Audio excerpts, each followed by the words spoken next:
Hi friends, मी विठ्ठल जोशी. या व्हिडिओमध्ये आपण आज म्हणजेच 22 फेब्रुवारी 2023 रोजी टेटची जी परीक्षा झाली त्याच्यातले दुपारचा जो पेपर झाला त्याचा ॲनालिसिस करणार आहोत.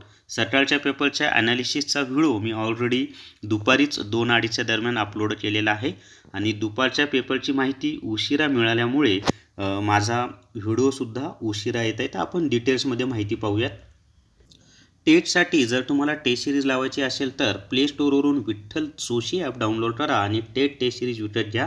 आणि IBPS पॅटर्ननुसारच हे टेस्ट मी काढलेले आहेत आणि ॲक्च्युअल परीक्षेमध्ये जसे प्रश्न येत आहेत ना, बुद्धिमत्ता असेल, गणित असेल, इंग्लिश, मराठी, तसेच प्रश्न मी माझ्या टेस्ट सिरीजमध्ये दिलेले आहेत आणि फक्त 150 रुपयामध्ये तुम्हाला 5 टेस्ट मिळतील. चला तर मग आता आपण आजच्या दुपारच्या पेपरचा ॲनालिसिस करूयात. तर दुपारच्या पेपरचा ॲनालिसिस करत असताना एक गोष्ट लक्षात ठेवा की 2017मध्ये जसं म्हणजे एकाच विषयाचे लगातार प्रश्न दिले नव्हते, तसंच यावेळेससुद्धा प्रश्न येत आहेत. म्हणजे असं नाही की मराठीचे प्रश्न सुरू झाले की कंटिन्यू मराठीचेच, नंतर कंटिन्यू इंग्लिशचेच, असं नाही आहे. मराठीचा प्रश्न झाला की लगेच इंग्लिशचा पण येऊ शकतो, इंग्लिशचा झाला की बुद्धिमत्तेचा येऊ शकतो. असं रँडमली कुठल्याही विषयाचे प्रश्न त्यांनी मिक्स केलेले आहेत, हे एक लक्षात असू द्या, कारण सकाळच्या ॲनालिसिसमध्ये हे मी सांगितलं नव्हतं. अजून एक मला याच्यामध्ये सांगायचं आहे, एक सुधारणा अशी याच्यामध्ये म्हणजे विद्यार्थ्यांकडून मिळालेल्या माहितीनुसार की बुद्धिमत्ता चाचणीमध्ये एखादी माहिती देत आहे, जसं सिटिंग अरेंजमेंट असेल किंवा इतर काही माहिती असेल, तर त्या माहितीवरचे जे 5 प्रश्न आहेत ना, ते मात्र कंटिन्यू त्या माहितीच्या खाली, समजा त्या एखादी माहिती दिली आणि त्या माहितीवर जर 5 प्रश्न त्यांनी विचारलेले असतील तर ते 5 प्रश्न सिक्वेन्समध्येच त्याच्या खाली आहेत. म्हणजे असं नाही की म्हणजे 2017मध्ये काय झालं होतं, असे जर 5 प्रश्न असतील तर एक प्रश्न 10 नंबरला, दुसरा 15, तिसरा 25 असं होतं. पण इथं तसं नाही. समजा माहिती दिली तर त्या माहितीवर आधारित जर 5 प्रश्न असतील तर त्याच्या खालचे जे कंटिन्यू 5 प्रश्न आहेत ते 5 प्रश्न त्या माहितीवर आधारित आहेत. त्यामुळे एक सोपं होतं की आपण ती माहिती जी आहे ती वाचल्यानंतर सर्व माहिती व्यवस्थित लक्षात राहिली की ते 5ही प्रश्नांची उत्तरं आपण व्यवस्थित देऊ शकतो. आणि असे एक माहिती दिली आणि त्याच्यावर 5 प्रश्न दिलेत, असे एकूण 6 ते 7 प्रश्न दुपारच्या शिफ्टला आले होते. म्हणजे 6 जरी आपण पकडले तर 6 पंचे 30 प्रश्न हे असे माहितीवर आधारित आलेले आहेत.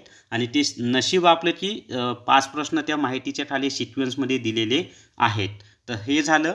आता मराठी व्याकरणाविषयी सांगायचं झालं तर मराठी व्याकरणामध्ये जे आपले व्याकरणाचे टॉपिक आहेत ना, त्याच्यावर प्रश्न त्यांनी विचारलेले नाहीत. म्हणजे मराठी व्याकरणाचे अभ्यास करायची गरजच नाही. IBPSचं ते धोरणच आहे की मराठी व्याकरणावरती काही म्हणजे त्याच्यामध्ये फक्त आपल्याला अभ्यास करायचं काम झालं तर समानार्थी शब्द, विरुद्धार्थी शब्द, वाक्प्रचार, म्हणी, शुद्ध व अशुद्ध शब्द हे तर आहेच.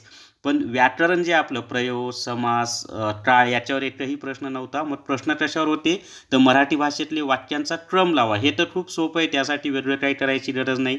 रिकाम्या जागी शब्द भरा, ते सुद्धा वाक्य वाचलं की मराठीमधला रिकाम्या जागा भरण्याचा जो शब्द आहे तो तर आपण सहज सोडू शकतो.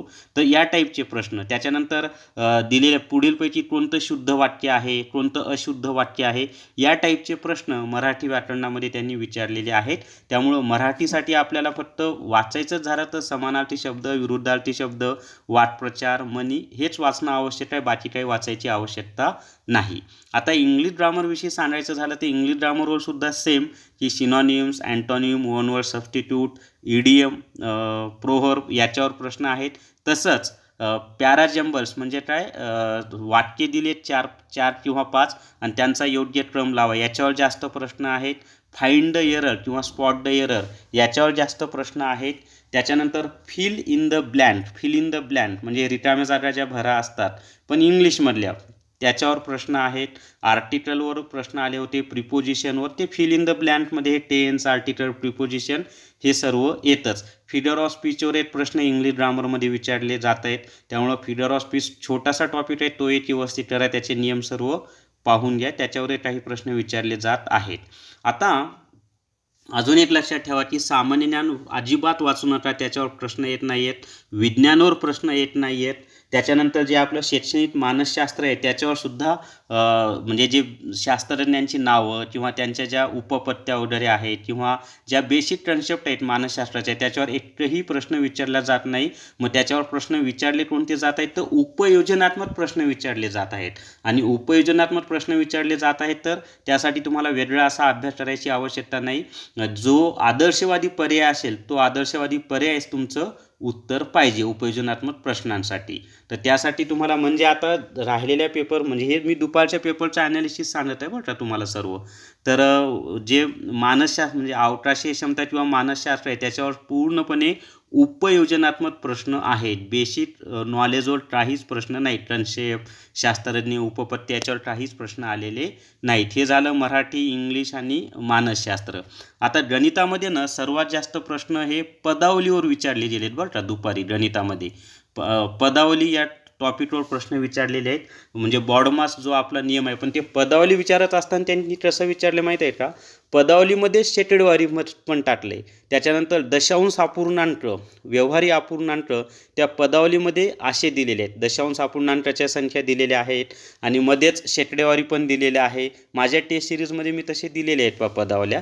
म्हणजे तुम्हाला लक्षात येईल कशा नेमक्या पदावल्या विचारतात. आणि हा IBPSचा खास पॅटर्न आहे की ते पदावली किंवा बॉडमासमध्ये शेकडेवारीसुद्धा विचारतात. तर हे पदावली व्यवस्थितच करा. आणि छोटासा नियम आहे तो बॉडमासचा किंवा पदावलीचा.